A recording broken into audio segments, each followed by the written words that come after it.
ai ke whakahoko family koe o Sami wala ka mata mea sufi o whai vuai na tau tala noa ke mea koe ni koe otua ko ia pe o kai ke aha mea ke whema o kene hanga malui ai otua o tau atai na otua ia te ia pe ia ku whakawhalala ai mo ui ai mea kotoa pe ihe otua koe whakaukau ia otua koe otua ia te ia pe ene mo ui tapea moia ia te ia pe ko me ai na tupu ai mea kotoa pe pe me he otua ko hui he aku ihe otua ai mea kotoa pe pero misteri na tawanga o lawe he whakaukau e whakatupu ai otua ko misteri ko ia o wanga whewhe hanga he wholofola ai otua o omi ai mea kotoa pe ko ia o kai ke whemau ha mea eke ni hanga malu e otua o ku tae ai otua ko otua o tau ka kapa ko otua ngā oni ko ne ma oni ko te fto I malohia o nau e otua ma tu bena tau hanga lawe e whakaukau ko ni taimi u tau tala noa ki otua o ana tau tala laku tau ilo e otua o tau laka motulo be tau whakamatala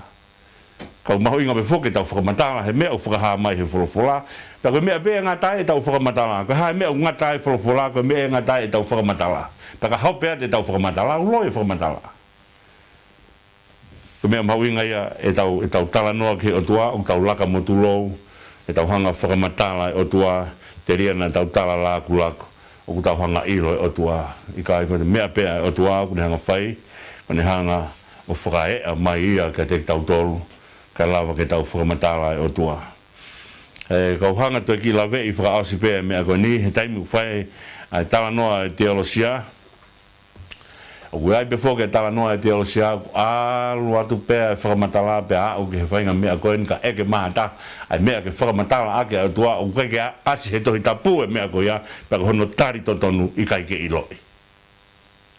ke fwoi tari totonu ia e ai ke ha mea o tau hanga whenke whakamatala ake o tua o sean koe o kai ke asi mea koia I he tohi tapu pea ko hono tari totonu pe o mea koia I kai ke iloi ko ngahi mea te tau hanga whakamatala aki ai o tua o tau peu pea te o tua pe au whai fufu naki o kai ki tau lawa o ilo ke whakamatala ka katoa ai o tua ko e tahaia e ngahi tala noa whakapoto ai teolosia ko e kai ke ilo pea tau puka gifo I rea koe mahu inga ko mea urea kei ai himi ni manoa ua te whia maria ke ware o ilo pe e tau tamahi o ne a fio I be mea kotoa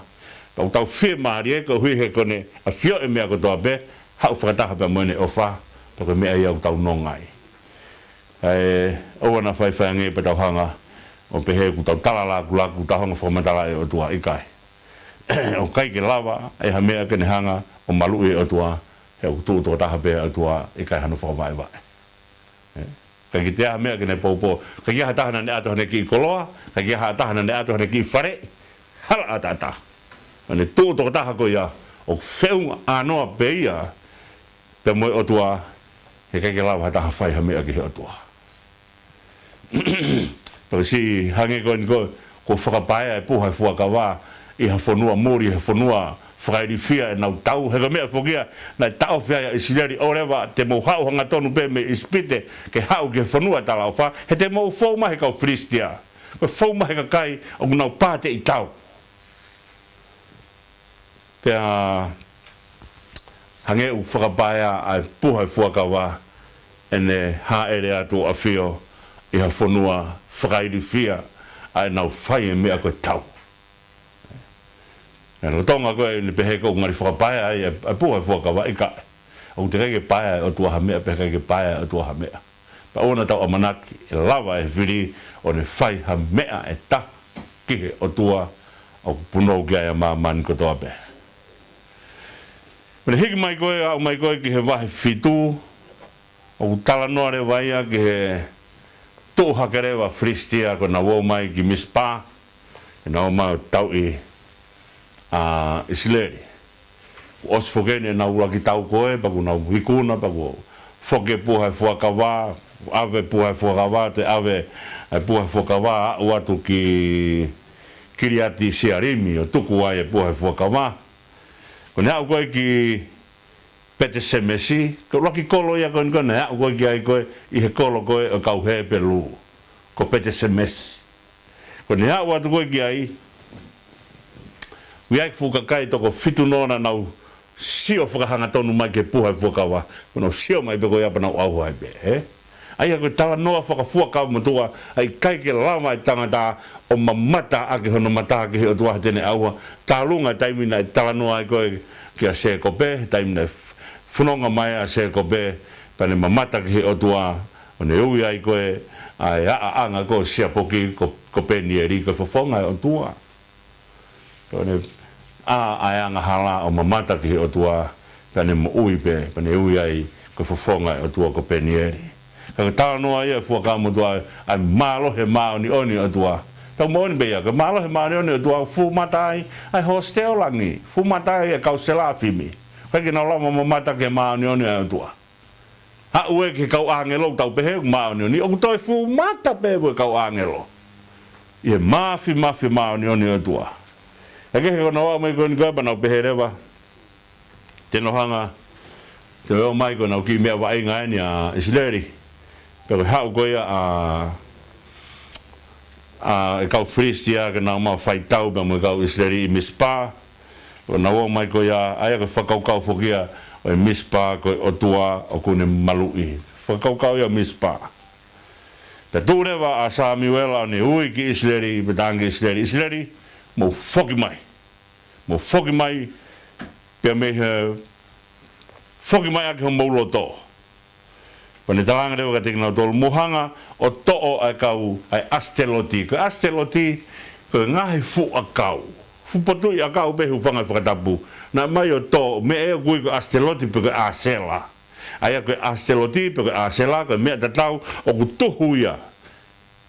Ki he o tua whiwhine o kau Syria, mo kau Finsia, pe mo kau Kenani. Ai a tua ai ko ni tala mai ko ke veu kia esfe lau kia peari pe talamai pe ta I pe mo asela pe asteloti ko unga ke potu ia kau ko di ufanga fadabu ko kia no va ko kia no nima ko tu pe ko potu ia kau ko ia ko me ai ko asteloti pe asela un hanga fofonga tua fine o finsia pe mo Syria pe mo Kenani ko talanga ko e Samuela muhanga to e asteloti me tek mutol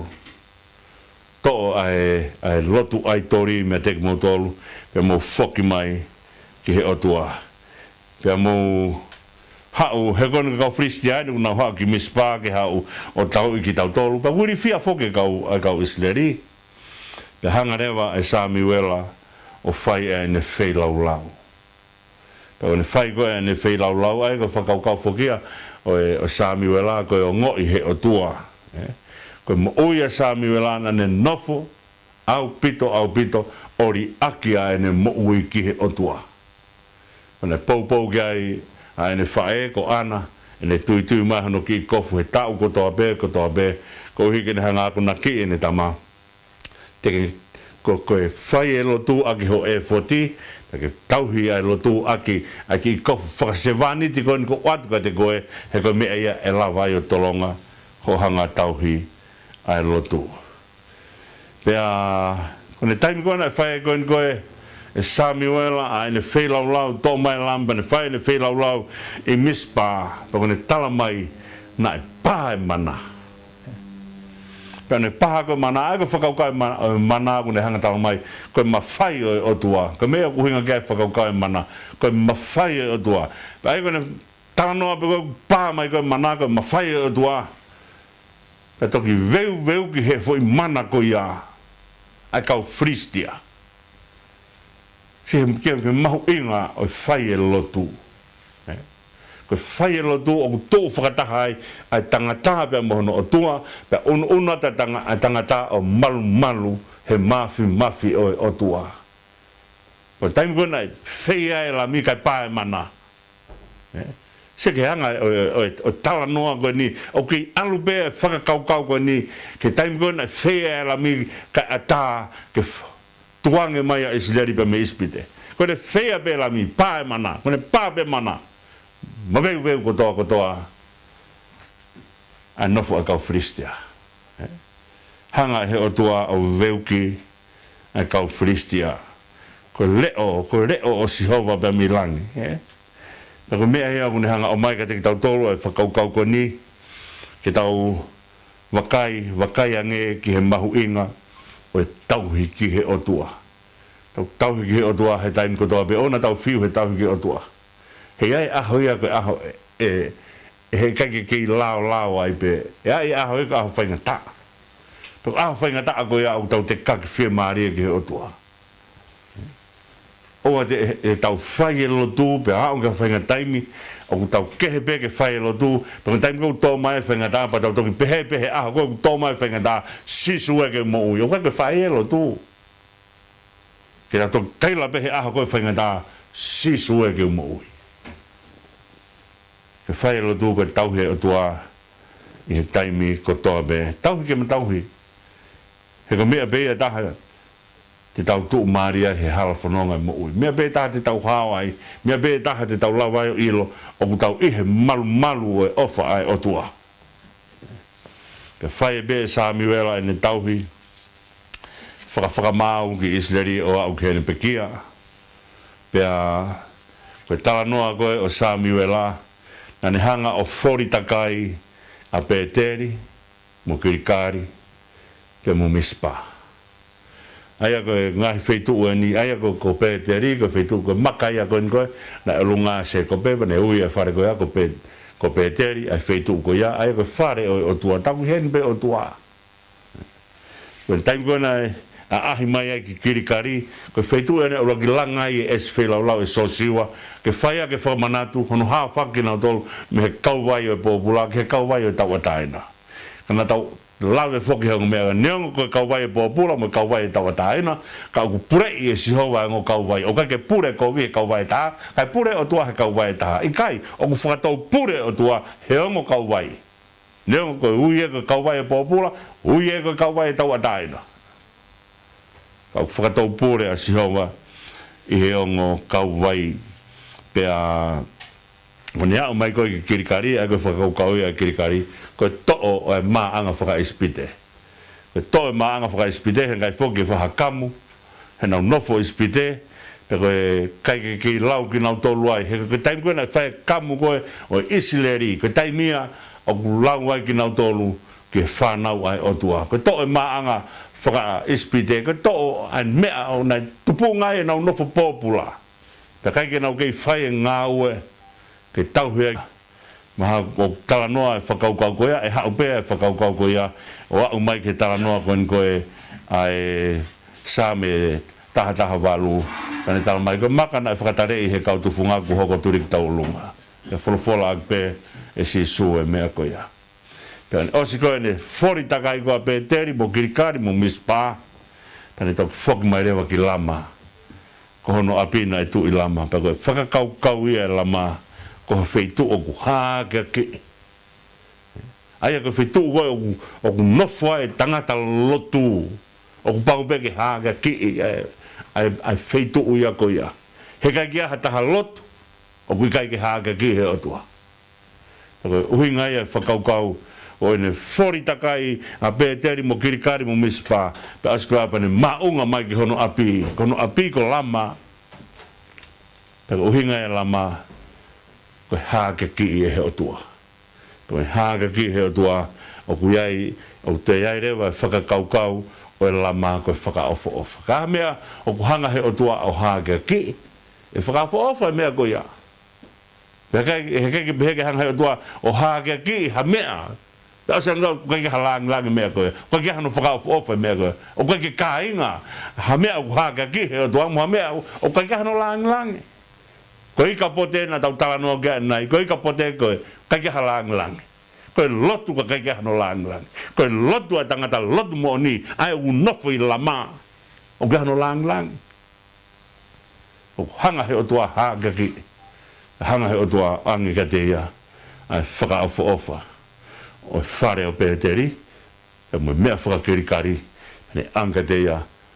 ai whakaofo ofa, o Mispa. Koe whakakaukau ia, o e whanonga mai, e tau whanonga mai e he wahi fitu, e tala noa ke whai tau koe ni a Filistia ko pehe ka Filistia na ulak malo ka koe na tupunga na ulak malo hi ko vai hono fai lo tu Israeli ko time ko na haka kia Israeli ke na poto no fai lo tu te to ha ureva